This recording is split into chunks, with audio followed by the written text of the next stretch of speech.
O que acontece quando um país inteiro comemora enquanto o resto do mundo discute se aquilo foi certo ou errado? Nos últimos dias, a prisão de Nicolás Maduro virou um terremoto político global. Aqui no Brasil, sobrou debate sobre soberania, petróleo e interesse dos Estados Unidos e se Donald Trump ultrapassou todos os limites. Mas enquanto influencers, jornalistas e analistas brigavam nas redes, um detalhe chamou a atenção. Dentro da própria Venezuela, a reação foi bem diferente. Artistas, humoristas, jornalistas e celebridades se posicionaram, alguns contra a invasão, outros celebrando como um marco histórico. Teve quem falasse em sequestro, quem citasse Jesus para defender o povo oprimido, quem xingasse Trump sem filtro e quem visse tudo isso como um presente de Natal que o povo venezuelano esperava há anos. Só que no meio de toda essa gritaria ideológica fica a pergunta incômoda: quem realmente está sendo ouvido nessa história? Quem vive na miséria, passando fome, revirando lixo, está preocupado com a soberania ou só quer sobreviver? No vídeo de hoje a gente vai conferir a reação de alguns famosos sobre a invasão à Venezuela,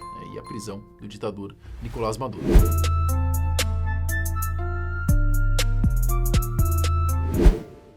Um dos comentários que mais chamou a atenção foi de Elias Jabbour, professor universitário e figura já bastante conhecida do debate político brasileiro, presença frequente em podcasts como, por exemplo, Inteligência Limitada. Ele fez críticas duríssimas ao que classificou como um verdadeiro ataque ao território latino-americano e enquadrou a ação dos Estados Unidos como uma agressão direta à soberania da região, indo além ao alertar que o Brasil poderia se tornar o próximo alvo de intervenções semelhantes caso não haja vigilância. Tudo bem, aqui é Elias Jabbour, estou de férias, direto de Lisboa, e aqui passando rapidamente para comentar um pouco esse ataque americano a Caracas, as instalações militares.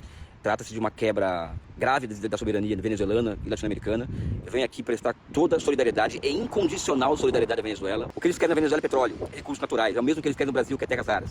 A defesa da Venezuela hoje é a defesa do Brasil amanhã. A Venezuela é um país soberano, um país que desde 1998 busca um caminho próprio. E agora vem um ataque, vem a cartada final, que é um ataque contra a Venezuela, contra o território venezuelano, que em última instância é um ataque contra a América Latina, porque mexeu com qualquer país da América Latina, mexeu conosco. Nós devemos pensar estrategicamente nesse momento de pensar o Brasil, como que nós vamos enfrentar esse tipo de ameaça hoje e amanhã, porque é petróleo da Venezuela, é terras raras do Brasil, é muita coisa que está em jogo, né? E faz necessário elevar o nível da discussão política a outro patamar no Brasil. A polêmica surge quando ele minimiza críticas internas à Venezuela, citando a crise econômica e a migração em massa da população para outros países, enquanto prioriza o contexto sobre as sanções americanas, né? Essa postura acabou provocando debate, crítica, nas quais ele é acusado por alguns de romantizar autoritarismos de esquerda.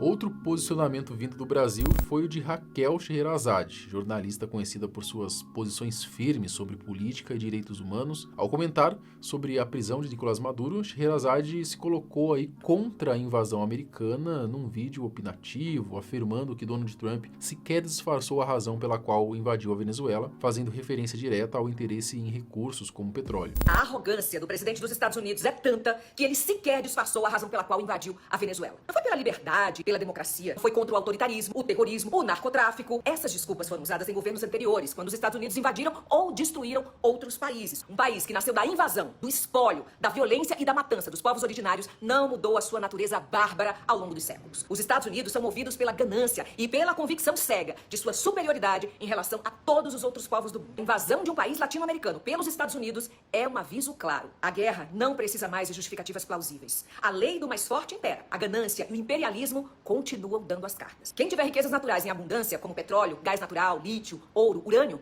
é um potencial inimigo dos Estados Unidos. E o próximo pode ser o Brasil. Ela fez questão de destacar que não apoia ditaduras, mas defendeu que os caminhos políticos da Venezuela dizem a respeito aos próprios venezuelanos. Então acho que ela deveria escutar os próprios venezuelanos, né? E não ficar dando esse tipo de opinião aí, sendo que os próprios venezuelanos estão comemorando, né? Bom, ao mesmo tempo, né, em que ela criticou a hipocrisia dos Estados Unidos por ignorarem outros regimes autoritários. Nos bastidores, essa visão indica aí uma mudança de trajetória, né? Antes ela era um pouco mais alinhada à direita bolsonarista, então ela vem se afastando aí desse tipo de posicionamento já faz algum tempo, né? Talvez influenciada por alguma experiência pessoal. A Luana Piovani, né, atriz brasileira com mais de 3 décadas de carreira, né, a sua trajetória inclui uma guinada para o ativismo, especialmente em pautas feministas e ambientais, após se mudar para Portugal em 2020 em busca de melhor qualidade de vida para os filhos. É conhecida aí por falas polêmicas, né, e por ninguém levar muito a sério o que ela fala também, como críticas ao ex-marido aí, Pedro Scooby, e a temas do momento, né? A Piovani, ela usa as redes sociais para poder expor as suas opiniões sem filtro. E a sua reação à prisão de Nicolás Maduro foi explosiva, né? Num vídeo no Instagram, ela xingou Donald Trump de filho da P, desgraçado, né? Classificou a ação como sequestro, né? Questionando aí como que um presidente sequestra outro. Admitiu detestar Maduro, mas argumentou que se não vai na casa dos outros aí e mata o dono da casa, né? Apontando inconsistência aí ao não prender líderes como Benjamin Netanyahu ou Vladimir Putin. O Trump sequestrou o Maduro. Jesus, Maria e José, vocês viram a imagem das explosões? Como é que um presidente sequestra outro? Eu não achei que eu fosse estar viva para ver um negócio desse, não. Tô imaginando a cena do exército americano entrando na Venezuela sequestrando Maduro. Caralho, que confusão, que merda. Homérica, que filho da puta esse Trump, desgraçado. Eu detesto o Maduro, mas você não vai na casa dos outros e mata o dono da casa, uai. Não matou o Maduro, mas é o que ele tá querendo fazer, né? A questão é que o Maduro, ele não era nem presidente, né? Ele fraudou as eleições, o povo venezuelano não reconhecia ele como um presidente, é um ditador, né? Então eu acho que muda um pouquinho a figura aí, né? Ele não é como se ele tivesse entrado ali num país onde foi eleito democraticamente presidente e sequestrado. Jonathan Nemer, humorista e ator, ele construiu sua carreira aí com stand-ups e sketches que misturam comédia e valores evangélicos, alcançando notoriedade no YouTube e também em espetáculos como Existe Vida Após o Casamento. Sua trajetória também passa por algumas polêmicas, incluindo críticas ao governo Lula e a defesa de pautas conservadoras, mas traz igualmente uma forte ênfase em empatia e justiça social, influenciada aí por sua fé. O Nemer, ele tem histórico de engajamento em causas humanitárias, como campanhas de combate à fome. Num vídeo, ele celebrou então a prisão como uma vitória para o povo venezuelano, colocando o direito à liberdade, dignidade e vida acima da soberania estatal, e citou ensinamentos de Jesus sobre a defesa dos oprimidos. Os Estados Unidos invadiu a Venezuela, libertou o povo venezuelano, prendeu Nicolás Maduro e a maioria do povo venezuelano está em festa. Entretanto, um povo que sequer mora na Venezuela está contrário a essa atitude dos Estados Unidos. Não poderia ter invadido, quebrou a soberania da Venezuela. Eu fico pensando o seguinte, uma família onde o marido espanca a esposa, agride, violenta, pratica violência doméstica, também espanca os filhos. Entretanto, a polícia não pode entrar nessa casa para prender esse marido, porque senão vai quebrar o direito de propriedade, vai quebrar o direito à soberania do marido sobre essa casa. Mas os vizinhos ouvem, ligam para a polícia, pedem socorro. A esposa muitas vezes tenta fazer uma chamada de vídeo, grava vídeo na internet, pede socorro, mas não pode. A polícia não poderia entrar para libertar essa família. Estranho, né? Também lamentou quem defende Maduro, argumentando que quando princípios entram em conflito, deve prevalecer o mais importante, né, que é o bem-estar humano. Então sim, talvez os Estados Unidos tenham invadido a soberania da Venezuela, mas talvez por um direito maior, o direito à liberdade, o direito à justiça, o direito de eleições limpas. Eu espero que o povo venezuelano possa desfrutar nos próximos anos de uma vida mais justa, de uma vida mais digna, onde eles não precisem ir para outro país tentar ter uma vida melhor, que eles possam ter uma vida muito boa, muito digna na própria Venezuela.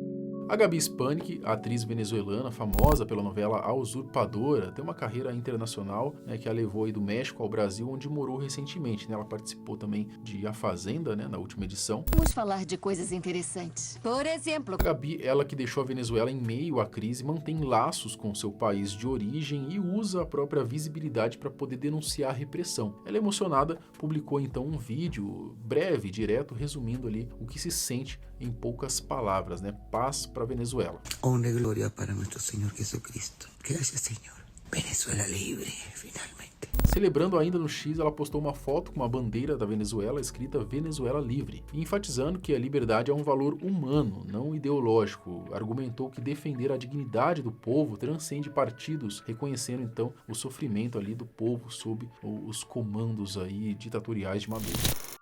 Carlos Balti, o cantor venezuelano radicado na Espanha, reagiu com euforia e forte emoção à prisão de Nicolás Maduro ao publicar um vídeo nas redes sociais em que aparece num cenário ali nevado, possivelmente durante as festas de fim de ano, né, expressando um sentimento coletivo de alívio após o anúncio feito por Donald Trump. No vídeo, Balti ele descreve os venezuelanos sem dormir de tanta excitação, chama Maduro de sátrapa, um termo usado ali para designar um tirano ou um governante corrupto, e celebra o episódio como um presente de Natal que finalmente se concretizou, algo aguardado há muito tempo pelos opositores aí do regime chavista. Balti, que deixou a Venezuela nos anos 2000 em meio à instabilidade política e desde então passou a criticar abertamente o governo Maduro, né, em entrevistas e por meio de doações a refugiados, ele enfatizou a sua solidariedade aos compatriotas. No fim das contas, aqui no Brasil vimos muitas figuras se posicionando contra a invasão dos Estados Unidos à Venezuela, mas você sabe onde quase não se viu esse tipo de reação? Na própria Venezuela, né? Falou-se muito sobre soberania venezuelana, sobre o suposto interesse dos Estados Unidos no petróleo do país. Mas vamos ser sinceros aqui,